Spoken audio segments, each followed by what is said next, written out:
Supreme court में practice करने वाले और साथ में संविधान विशेषज्ञ के तौर पर भी जो जाने जाते हैं डीके दुबे जी, स्क्रीन पे लीजिए सभी को। डीके दुबे जी, आपका स्वागत है। आप अधिवक्ता है। संदीप मिश्रा जी भी अधिवक्ता है। रचित कौशिक एक राष्ट्रवादी यूट्यूबर है, पत्रकार है और अपनी ईमानदारी के साथ अपने काम को करते हैं।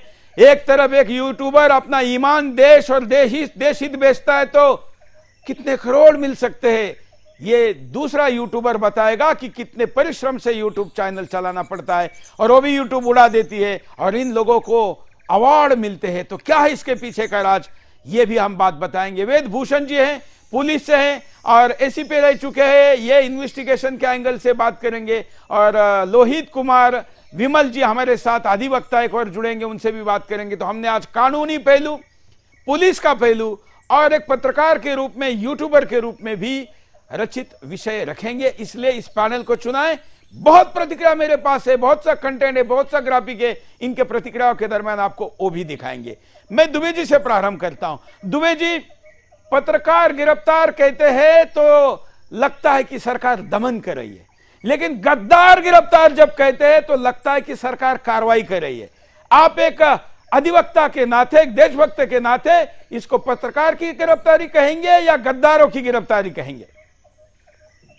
पहले तो मैं ये कहूंगा कि आपको भी थोड़ा बुरा लगेगा, लेकिन उसको समझने की आवश्यकता है। जो ये चौथा स्तंभ आप कहते हो पत्रकार को, कॉन्स्टिट्यूशन में ऑनरेबल सुप्रीम कोर्ट ने कहा कि किसी भी न्यूज एजेंसी या पत्रकार को कोई विशेष अधिकार नहीं है, उसको उतने ही फंडामेंटल राइट हैं जितने किसी भी एक सामान्य व्यक्ति को हैं। इसलिए ऐसा नहीं है कि कोई पत्रकार है तो वो कुछ भी कहेगा, कोई वकील है तो कोई कुछ भी कहेगा, कोई पुलिस या सरकार है तो कुछ भी कहेगा और कुछ भी कहेगा और उसको लगेगा कि नहीं मेरा काम कहना है। इसलिए तो न्यूज का मतलब आपका विश्लेषण नहीं, न्यूज का मतलब है जैसा आपको मिले वैसा आपको देना। लेकिन जब कोई व्यक्ति किसी न्यूज को टिल्ट करके या टॉर्शियस बनाकर किसी को देता है तो निश्चित रूप से वो अपराधी है देश में रॉन्ग इंफॉर्मेशन स्प्रेड करने का और देश में अफरा तफरी फैलाने का। याद रखने की बात है, ऑनरेबल सुप्रीम कोर्ट खुद इंडियन एक्सप्रेस के मामले में यह कह चुका है कि किसी भी पत्रकार या पत्रकार एजेंसी को कोई विशेषाधिकार नहीं है। उसको अगर विशेषाधिकार देना होता तो कॉन्स्टिट्यूशनल फ्रेमर्स को उसमें लिखना होता। उन्होंने ऐसा कोई वचन नहीं दिया, किसी पत्रकार को अलग से नहीं रखा है। इसलिए पत्रकार भी उसी कैटेगरी में आता है जिस कैटेगरी में एक सामान्य व्यक्ति आता है। अगर कोई सामान्य व्यक्ति कोई रॉन्ग इंफॉर्मेशन स्प्रेड करता है तो उसके ऊपर जिस प्रकार से मुकदमा चलाया जा सकता है वैसे ही किसी भी पत्रकार के ऊपर मुकदमा चलाया जाता है, किसी भी वकील के ऊपर मुकदमा चलाया जाता है, या कोई व्यक्ति जो अपने आप को विशेषाधिकार समझता है वो एक नागरिक पहले है, उसके बाद वो उसका प्रोफेशन है। प्रोफेशन का मतलब ये बिल्कुल नहीं है कि वो देश को कुछ गलत तरीके से कुछ समझाएगा या देश को कुछ।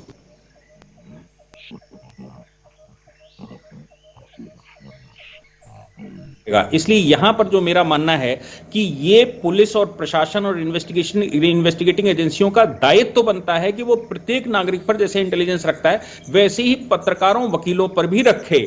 और अगर ऐसा कुछ पाया जाता है तो इसमें किसी पत्रकार का विशेषाधिकार हनन नहीं है। भाई राष्ट्र है, राष्ट्र में एक कानून है, उस कानून के मातहत ही हम सिटीजन हैं और आप भी उसी के तहत सिटीजन हैं। और जब हम सब एक नागरिकता रहते हैं, एक राष्ट्र एक नागरिकता है, तो किसी को विशेषाधिकार किस बात का है और विशेषाधिकार अगर है तो कौन से स्थानों पर है, ये बिल्कुल डिफाइंड है। इसलिए यहां पर अगर ये कहना कि पत्रकारों के राइट का उल्लंघन हो रहा है तो मुझे तो ऐसा नहीं लगता कि पत्रकार कोई विशेषाधिकार लेकर आते हैं। लेकिन हां, ये निश्चित रूप से है कि फ्री स्पीच एंड एक्सप्रेशन होना चाहिए। जो खबर है वो खबर की दृष्टि से रहना चाहिए, ना कि देश को बरगलाने या देश को गलत दिशा दिखाने के उद्देश्य से। यहां पर जब आप इनकी गिरफ्तारी की बात करते हैं तो किसी भी प्रकार से कोई पत्रकारों के राइट का उल्लंघन नहीं है। और ये कोई पहला देश नहीं है, ये कोई पहला पत्रकार नहीं है जिन पर इस तरह की कार्रवाइयां हो रही हैं। है, ये सदैव से होता रहा है। हाँ, वो अलग बात है कि पत्रकारों ने पॉलिटिशियंस के साथ मिलकर कुछ गैंग बना रखे हों, कुछ वो लाइजनिंग का काम करते हैं और वो पावर को अवेल करते हैं और पावर का मिसयूज करवाते हैं सरकारों के द्वारा, प्रशासन के द्वारा, वो एक अलग पहलू है, उस पर भी विचार होना ही चाहिए। इसलिए यहां पर मेरा जो विचार है, ये तो सीधी सीधी लूट की नगरी बना रखी है और लूट कर देश को कैसे बर्बाद करना और कैसे रॉन्ग इंफॉर्मेशन देश को देना, ये पत्रकारिता के धर्म का भी उल्लंघन है। और मुझे लगता है जो पत्रकार हैं, जिनका काम पत्रकारिता करना है, उन सभी को ये बात दिमाग में रखनी चाहिए और रखते ही हैं कि भाई देश पहले है, उसके बाद हमारा प्रोफेशन है।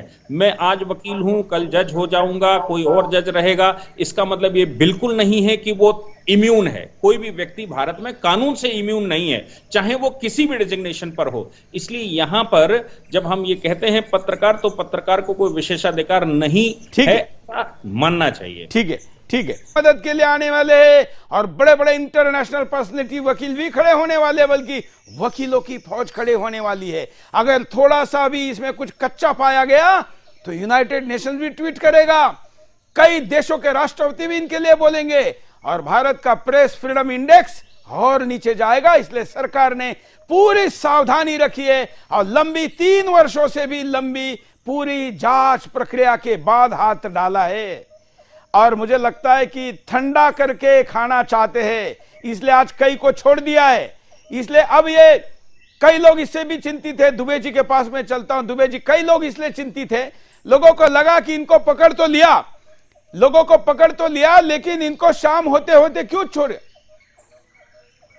दुबे जी, लोग 2 गिरफ्तारी हो गई। अपडेट में आपको बताऊं कि सभी को नहीं छोड़ा है, गिरफ्तारियां हुई है और बाकी भी गिरफ्तारियां हो सकता है कि थोड़ा छोड़ दिया जाए। पुलिस इन्वेस्टिगेशन में वेदभूषण जी जानते हैं, जानबूझ के इसलिए छोड़ देते हैं कि बाहर निकल के किस किस को फोन करा है, क्या करा है, यह भी पता चल जाए।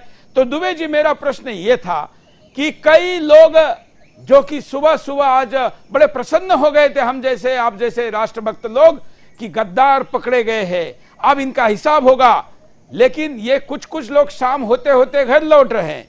तो क्या ये सरकार ठंडा करके खाना चाहती है या क्या होना चाहता, क्या हो रहा है? देखिए, ऐसा है कि ये जो प्रवीर पुरकायस्थ का प्रकरण है, इस पर दिल्ली हाई कोर्ट ने, ये आज का प्रकरण ही 2021 में शुरू हुआ था, दिल्ली हाई कोर्ट से ये स्टे ले आए थे ईडी के खिलाफ, और वो स्टे अभी तक चला है। जब ईडी ने सबूत इकट्ठे कर लिए तो फिर उन्होंने दिल्ली हाई कोर्ट में फिर अप्रोच किया, और फिर अप्रोच करने के बाद उन्होंने कहा कि साहब इस पर स्टे हटाइए, हमारे पास सबूत हैं और हमारे सबूतों को जरा रियलाइज करिए। जब दिल्ली हाई कोर्ट में वो प्रकरण गया तब ये आगे बढ़ा है। इसलिए ये तो मानकर चलिए कि इस मामले में और इस तरह के मामलों में जब भी कोई इन्वेस्टिगेटिंग एजेंसी काम करती है तो उसको मालूम है कि अगर इसमें हल्कापन हो गया तो उनका क्या हश्र होगा और उनकी क्रेडिबिलिटी का क्या होगा। यही कारण है कि कोई भी इन्वेस्टिगेशन, आप कभी भी देखिएगा, भी एसीपी साहब बैठे हुए हैं हमारे साथ, तो अभी कभी आप देखिएगा कि जब भी इन्वेस्टिगेशन चलता है तो पुलिस या जो इन्वेस्टिगेटिंग एजेंसी है वो शुरू में बहुत पोलाइट रहती है, क्योंकि वो चीजों को जानना चाहती है, फैक्ट को इकट्ठा करना चाहती है। फैक्ट को इकट्ठा करने की प्रक्रिया में अगर उसको किसी को बुलाना होता है, नोटिस किया जाता है, उससे बात करते हैं, और जब उनके पास कुछ पुख्ता सबूत मिल जाते हैं तो फिर वो उस प्रक्रिया को आगे बढ़ाते हैं। और ये जो उठाकर ले गए और फिर छोड़ दिया, ये भी इन्वेस्टिगेशन की टैक्टिक का एक पार्ट होता है। हम सभी जानते हैं कि पुलिस ले जाएगी, एक दिन बिठाती है, 2 घंटे 3 घंटे बिठाती है, और उसके बाद फिर उसको छोड़ती है, तो कहीं ना कहीं किसी स्टेज पर वहां तक पहुंचेगा और पहुंचने के बाद फिर वो एक्टिविटी शुरू कर देता है। मैं आपको बताता हूं कि होता क्या है कि जैसे ही उठाकर ले गए तो उसके बाद जब वो छूट कर आएगा तो फोन करेगा, दोस्तों को मिलाएगा और जहां जहां उसके संपर्क होंगे वहां करेंगे, और वो सारे नंबर पहले से उनके पास सर्विलांस पर होते हैं। उससे इन्वेस्टिगेशन आगे बढ़ता है। जब भी ऐसी प्रक्रिया होती है तो उससे इन्वेस्टिगेशन आगे बढ़ने का ये तरीका है, क्योंकि स्टिमुलेट नहीं हो रहा हो तो इनमें से कोई ना कोई गलती करेगा, और जैसी गलती करेगा तो कुछ आगे मामला बढ़ेगा। इसलिए ये लगता है किसी को कि नहीं छोड़ दिया, ये छोड़ना नहीं है, ये इन्वेस्टिगेशन की एक चाल है और एक प्रक्रिया होती है, उसके तहत ये किया जा रहा है, कोई नई बात नहीं है।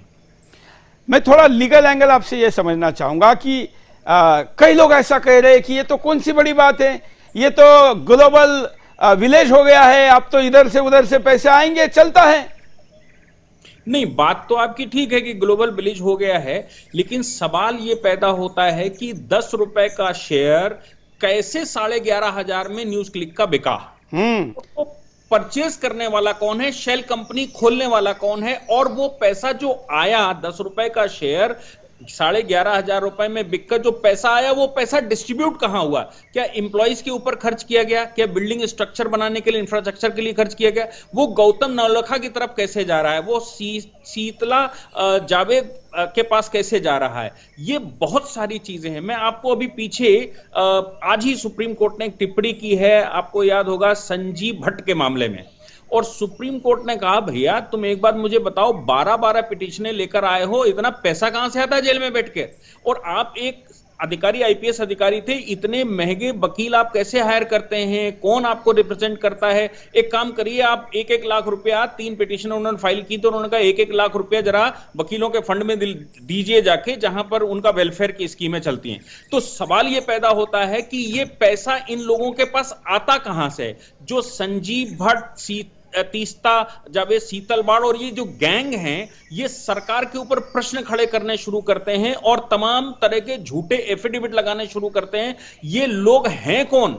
इनको आखिर क्या इंटरेस्ट है कि ये जबरदस्ती ऐसे काम करते हैं? इसका मतलब है कहीं ना कहीं से तो फंडिंग आती है। अब उसके तरीके, जब आपने एफसीआरए बना दिया, तो एफसीआरए बनाने के बाद समस्या अब नई नई खड़ी होगी, और नई नई समस्या ये खड़ी हो जाएगी कि अब फंडिंग जो आएगी वो कैसे आएगी, हमें बताएं। तो उन्होंने शेल कंपनियां बना ली, शेल कंपनियों के माध्यम से अब शेयर बेचने शुरू कर दिए, शेयर बेचकर इन्वेस्टमेंट आ गया। और ये न्यूयॉर्क टाइम्स ने छापा था। आपको याद है कि दिल्ली सरकार न्यूयॉर्क टाइम्स को छापकर दिखा रही थी कि साहब न्यूयॉर्क टाइम्स ने मेरा नाम छापा है। आज वो क्यों नहीं कह रहे कि न्यूयॉर्क टाइम्स ने ये बात शुरू की थी और वहां से शुरू होकर यहां इन्वेस्टिगेशन हो रहा है और यहां गिरफ्तारियां हो रही हैं? वो वहां से शुरू हुआ था, उन्हीं न्यूयॉर्क टाइम्स ने जिसकी क्रेडिबिलिटी ये बता रहे थे। और यहां पर आने के बाद वो पैसा कैसे आ गया, कैसे खर्च हुआ, कैसे हो रहा है? तो मुझे लगता है कि ये सारी जो मनगढ़ंत कहानियां बताई जाती हैं, इनमें इन्वेस्टिगेशन तभी पूरा होता है और तभी सही से चलता है जब ये गहराई में जाते हैं। और क्रेडिबिलिटी, चूंकि एजेंसी ईडी तो बहुत बड़ी एजेंसी है, जब तक उनके पास पुख्ता सबूत नहीं आ जाते तब तक वो इन विषयों पर हाथ रखते ही नहीं है। इसीलिए ईडी की कार्रवाइयां आपने देखो 2-2, 3-3 साल तक वो लिस्पेंडेंस रहती है, और जैसे ही शीतलता आती है व्यक्ति में कि भैया आप कुछ नहीं कर सकती ईडी, इसका मतलब ये होगा, तब गिरफ्तारियां शुरू होती हैं। तो वो अब हो रहा है इसमें। बिल्कुल। लेकिन अभी जो सीताराम येचुरी जी कह गए उसको थोड़ा सा ध्यान देना चाहिए। हाँ, तो ये कह गए कि लड़का हमारे पास काम करता है, उसका लड़का न्यूज क्लिक में काम करता है और हमारे यहाँ रेड पड़ गई। हाँ, इसका मतलब ये है कि न्यूज क्लिक के साथ सीताराम येचुरी का सीधा लिंक है, और ये वो अपने मुंह से कह गए। अब ये क्या हो रहा है देखते हैं। वो पहुंच गए हमारे घर पे, क्योंकि हमारे ऑफिस के जो स्टाफ है वो भी रहते हमारे साथ, और उसका लड़का जो है न्यूज क्लिक में काम करता है, तो उससे पूछताछ करने के लिए रेड कर दी सुबह। तो ये अब क्या है इसके मामले में भी पीछे वो उसकी जानकारी की जरूरत है। वो क्यों नहीं बता रहे कि किस लिए हो रहा है? तो बाकी अब इन्वेस्टिगेटिंग एजेंसियों को सीताराम येचुरी से पूछना चाहिए कि भाई तुम्हारे यहाँ जो रेड पड़ी है, तुम्हारे यहाँ जो लड़का काम करता है उसके लड़के के और रेड पड़ी है, तो तुम्हारा संबंध क्या है? ये संभव है कि इनका आपस का भी संबंध होगा न्यूज क्लिक के साथ, क्योंकि न्यूज क्लिक ऐसे सभी एजेंसी, सभी लोगों को, या जो भारत में पॉलिटिशियंस हैं अपोजिशन के, सीताराम येचुरी जैसे, जिनके नारे शुरू से रहे हों, चाहे जो मजबूरी हो, हमारी मांगे पूरी हो और देश को हम बंद कर देंगे, चक्का जाम कर देंगे, चाहे चाइना से युद्ध हमारा हो रहा हो और चाइना जीत जाए तो क्या मतलब है, हमारी मांगे पूरी हो, ऐसे लोगों के संबंध सामने दिखाई दे रहे हैं और वो अपने मुंह से कह रहे हैं कि हमारे यहाँ पर उस लड़के के यहाँ जो हमारे यहाँ काम करता है उसके यहाँ ऐसा हुआ। तो मुझे लगता है कि ये जो न्यूज क्लिक का मामला है, ये बहुत ज्यादा गहरा मामला है और इसकी गहराई इतनी ज्यादा है कि एक बहुत बड़ा ग्रुप देश में निकलेगा, जिसमें पॉलिटिशियंस भी निकलेंगे, एडमिनिस्ट्रेटिव फील्ड के, जुडिशियल फील्ड के, या मैं कहूं कि लीगल फील्ड के, और पत्रकारिता तो इसमें इन्वॉल्व है ही। वो सब आने वाले हैं। ये खुद अपने मुंह से कह गए हैं। मुझे लगा कि ये शब्द कहते समय इनको मतलब दिमाग में कुछ चल रहा था, या चल भी रहा था कि नहीं चल रहा था कि ये कह रहे हैं इन शब्दों को। दूसरी बात ये भी है कि ये वो लोग हैं जो भारत तेरे टुकड़े होंगे के नारे लगाने वाले लोग हैं, और ये नारे लगाकर फिर उसको जस्टिफाई भी करते हैं।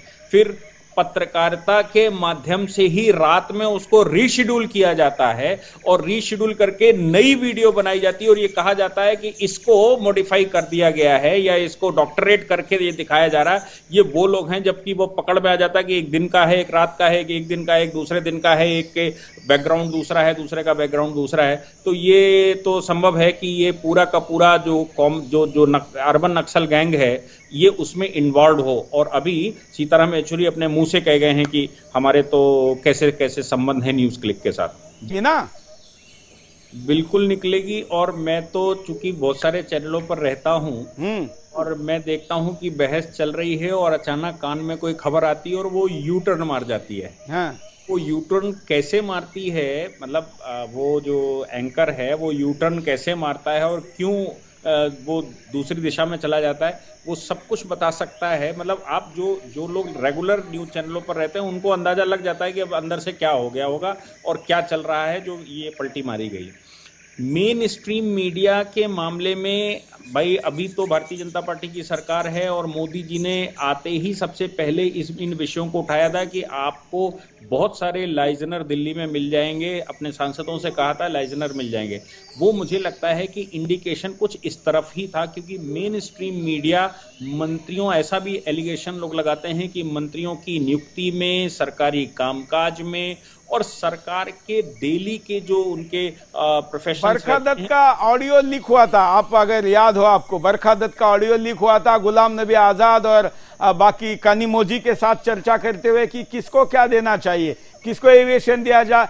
हिंदुस्तान के टीवी चैनल पर केवल मैंने दिखाया था और किसी ने दिखाने की नहीं हिम्मत की थी। इस बार भी इन सब लोगों का काला चिट्ठा हिंदुस्तान के टीवी चैनल खुल के नहीं दिखा रहे, क्योंकि उनके भी हाथ और पैर और कहां क्या क्या फंसा हुआ है वो भी सामने आना चाहिए। मैं गर्व के साथ कहता हूं कि सुदर्शन वो चैनल है जिसका 1% या 0.1% शेयर्स या सेल विदेश से संबंधित नहीं है। यहां पर मेरे जैसा व्यक्ति भी 20 वर्ष अगर चैनल चला सकता है तो विदेशी पैसों की जरूरत क्या है, क्योंकि पैसा आएगा तो कुछ ना कुछ जरूर लेके आएगा। तो कोई शक नहीं है कि जब मीडिया में पहले वैन था कि भाई विदेशी पैसा, विदेशी इन्वेस्टमेंट नहीं होना चाहिए, बाद में वो खुलने लगा और जब तक पहले फिर 26% हुआ, फिर 49% हुआ, फिर एंटरटेनमेंट में 100% हुआ, अब डिजिटल में तो सीमा ही नहीं है। तो ये तो जाएगा ना, अगर आएगा तो कुछ लेके जाएगा। ये देखिए, जो जैसे अभी रचित जी बैठे हुए हैं ये बताएंगे कि जो आप YouTube पर चलाते हैं, अगर YouTube आपको 1 लाख रुपया देता है तो स्पॉन्सर्ड आप उस पर ऐड चलाइए, स्पॉन्सर्ड बात करिए तो आप 20 लाख रुपए महीने में पैदा कर सकते हैं। हाँ। अब साहब आपके 20 सेकंड 30 सेकंड बोलने का 5 लाख रुपया, 4 लाख रुपया, 3 लाख रुपया मिलता है। आप सोचकर देखिए कि ये जब तक ट्रेंड खत्म नहीं होता तो देश में आप रोक ही नहीं सकते। अच्छा, जनता, ये ऐसा नहीं है कि जनता अपना रोल प्ले नहीं कर रही, जनता अपना रोल प्ले कर रही है और जनता अपने हिसाब से सब बातें करती है। लेकिन भाई मेन स्ट्रीम मीडिया या जो सोशल मीडिया जिसको आप कहते हैं, इन प्लेटफॉर्मों पर रेगुलेशन की बहुत सख्त आवश्यकता है। हालांकि सरकार ने अभी ये रेगुलेशन उस पर करने की कोशिश की है, लेकिन अभी भी मुझे नहीं लगता नहीं, उसमें ना दांत है ना नाखून है।